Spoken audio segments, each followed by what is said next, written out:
friends, it's Katie here with Stay at Home Mom 101. Thank you for joining me on this beautiful winter evening. Today I wanted to actually talk to you about homeschooling with a newborn. I know that homeschooling can be very trying as it is, but homeschooling with a newborn can even be more trying. It can definitely come with its ups and downs. So if you are an expectant mother, congratulations. If you have just added a little blessing to your family, congratulations to you as well. May the Lord bless you and your family. So to get this started, these are just a few little tips and tricks that I have learned after having 5 children and starting homeschooling this past year. First thing that I learned was that I had to learn how to rest. I know, easier said than done.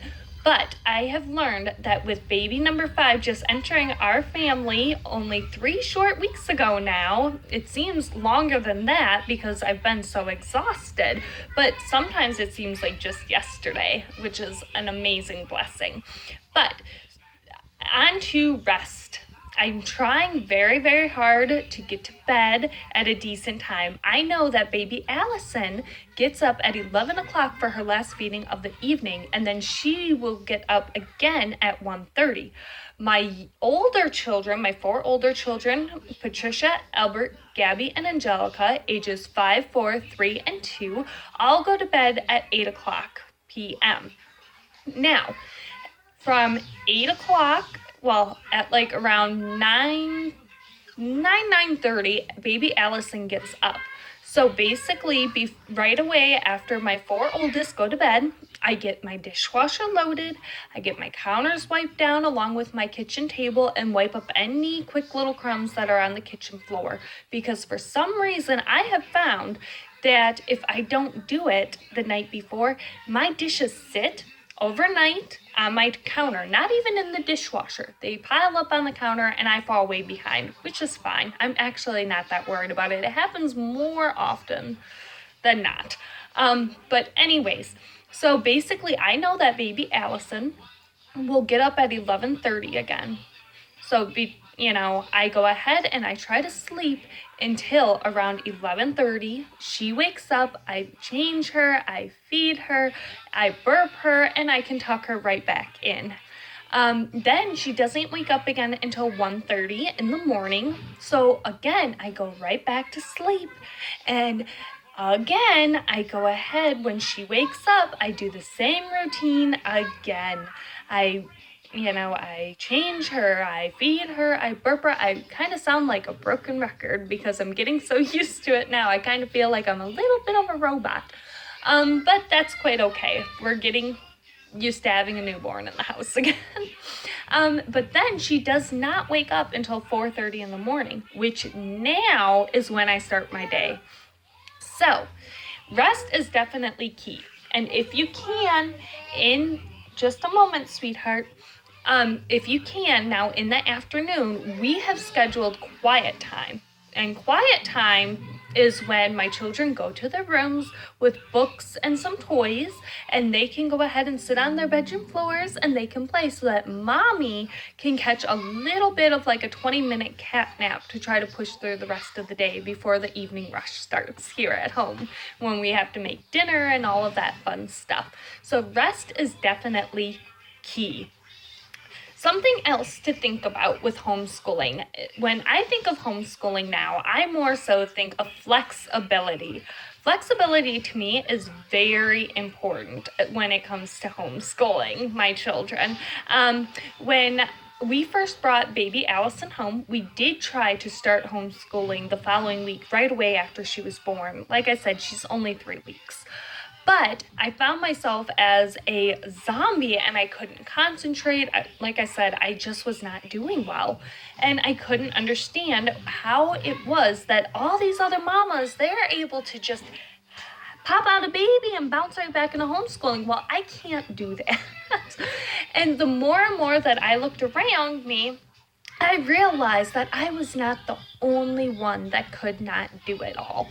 So basically what I ended up doing was I have learned, or I am still in the process of learning, I should say, and transitioning into couch schooling. So we do our schooling on the sofa with mama and baby. So basically I hold baby in one arm, I've got a bottle going here, or I've got it propped up with a blankie while she's in my arms. That way I can still have a hand to point to books, pictures, help trace letters, things of that nature, which is definitely very nice to do. We have done homeschooling in the master bedroom.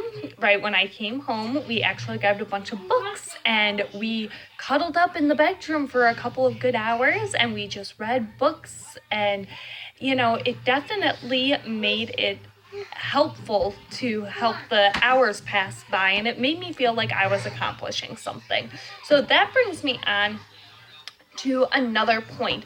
When it comes to homeschooling, please do not forget that reading together as a family, doing household chores as a family, we call our household chores helping hands because our children are young, so they all have little handprints. We trace their little handprints and we cut them out and we put a chore on each handprint, and then our children get to pick out which helping hand they would like to do.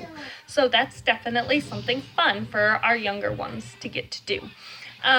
Now, remember though that those things, along with watching documentaries, leapfrog videos, playing learning games, whether it's on your phone, your computer, your iPad, anything down that line, doing a learning board game and things down that line, like Candyland for counting and things of that nature, those all count as homeschooling. So don't think that just because you are reading a book in your bed with your little ones that doesn't count as homeschooling, because it most certainly does. I promise you it does. But on to the next thing. Make sure you take care of yourself health-wise. That means make sure that you are taking a shower or a bath every single day. That's very important. Make sure that you are either, if you're comfortable in pajamas right away after you bring the baby home for the first, say 6 weeks, who knows? I mean, every person is different. Make sure that you are changing out of the pajamas that you slept in into a new clean pair of pajamas for the day. Another thing you can do is, obviously, if you feel comfortable, like with me right now, I have on this cute top. I got on my cross necklace here, if you can see that. I've got on some bracelets. I've got my nails painted. I've got my face on.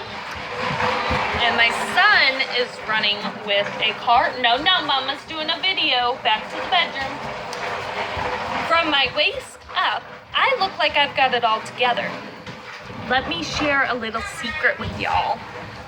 Waist down, I got my comfy pants on. I had a C-section 3 weeks ago with Alison, and I'm telling you, I don't intend on wearing jeans right now. It just ain't gonna happen. I tried to put on jeans, and it rubs my C-section scars so horribly that it just hurt. It is painful, so I wear my comfy pants. Shh, don't tell anyone. Anyways, moving on, because I know you're probably giggling. What, sweetheart? I'm right here, sweetie. Another thing to definitely remember is to stay hydrated and to eat healthy. Staying hydrated, I always personally try to drink my 8+ cups of water. I have my hospital cup right here, and it actually has this little mark thing right here, your milliliters or whatever and stuff. And I try to drink anywhere from, I would say, 6 to 8 of these a day. And, I get it. It's more trips to the bathroom. I totally get it. But you know what? In the long run, it's going to make you feel better. I drink 1 to 2 cups of coffee a day. We will do nails in a minute, please. I drink 1 to 2 cups of coffee a day.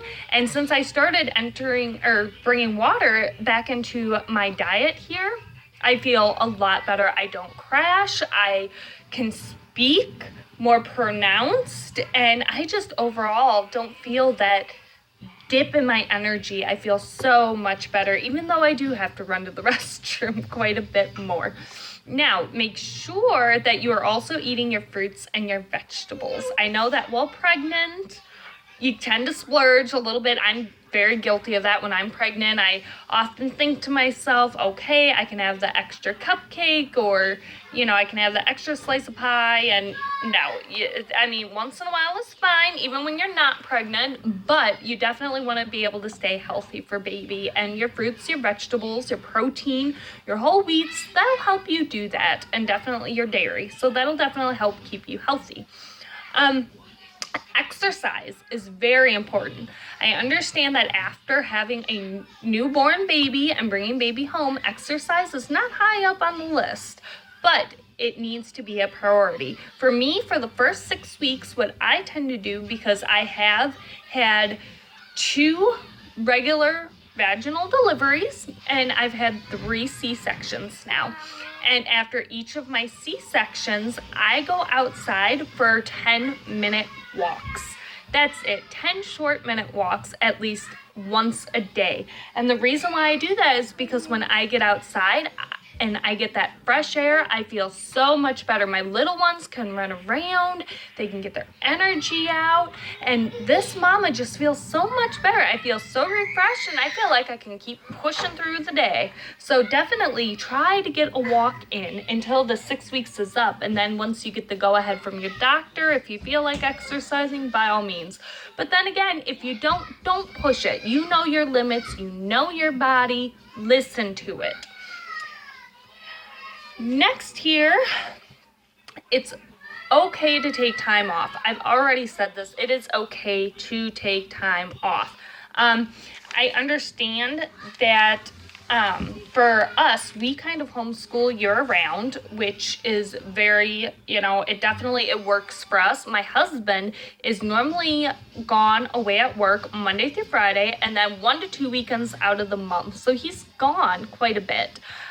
He normally leaves at around 6:30 in the morning and doesn't get home till 5 or 6 o'clock at night. And then, on the weekends that he's gone, he has drill because he's military. And so therefore, he's normally gone anywhere from 4 o'clock in the morning until 11 o'clock at night, which is very difficult on our whole entire family. But on those occasions when he is gone, or he does have to travel for work once or twice a year, sometimes more, sometimes less, it depends. And when he is gone, a lot of times we do take time off just to make it easier. We kind of go into survival mode again.